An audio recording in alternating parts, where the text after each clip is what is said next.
Hey guys, again, my name is Adrian Green, otherwise known as AG, and basically just welcome to my tutorial on adult learning theories.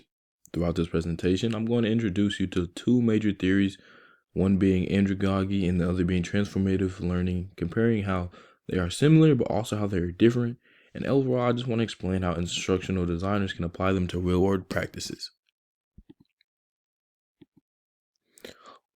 So basically, what is adult learning? Basically, adult learning, it's very different from children. Like adults learn very different from children.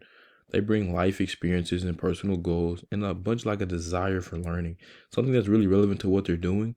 Like because of this, it allows instructional designers to like create learning experiences that feel meaningful, practical, and connect to real life.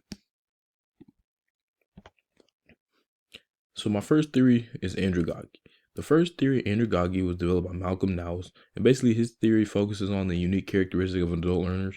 It emphasizes that adults who should be treated as self-directed learners who want to take ownership of their learning processes.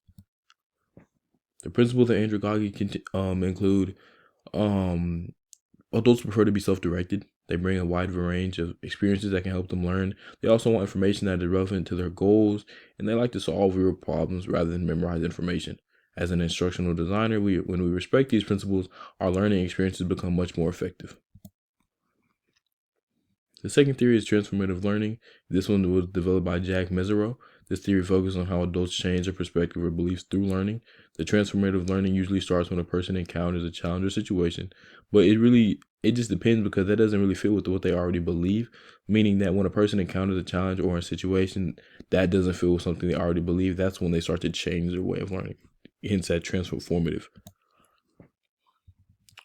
This one is the elements of transformative learning, slide 6. And basically, part of the key elements is transformative learning involves critical reflection, open dialogue with others, and questioning like old assumptions, and then eventually taking new and informed action. This type of learning goes deeper than just gaining knowledge. It actually can change how someone views the world. Similarities between the two is even though both of these theories focus on like different aspects of learning, they do share some similarities. Both are like centered around adults, of course, not children. Both recognize the value of prior experiences, and they both encourage active participation opposed to like just passive listening, like as in one ear and out the other. But they both also support giving learners more autonomy and control over how they learn. Differences between the two, however, are like they're also very, very key and they're very important. Like andragogy focuses on a practical real-world learning that is immediately relevant, opposed to transformative learning, on the other hand, is about more deep and internal change. It requires like a critical reflection and often begins with a challenge or unexpected experience that sometimes makes the learner rethink old assumptions. How to apply these theories? So how can instructional designers use these theories?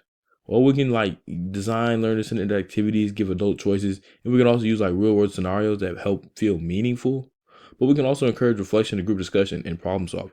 And by connecting this new information to what we already have, like our prior experiences, we're able to like make learning easier and more ongoing, and in some cases more fun.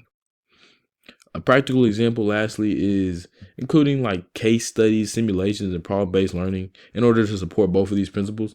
Like for transformative learning, strategies like reflective journaling or meaningful group discussions with people that kind of have the same beliefs as you or some that may have different beliefs than you, that way you can pick up new information. It really can help people like examine their assumptions and like broaden their perspective.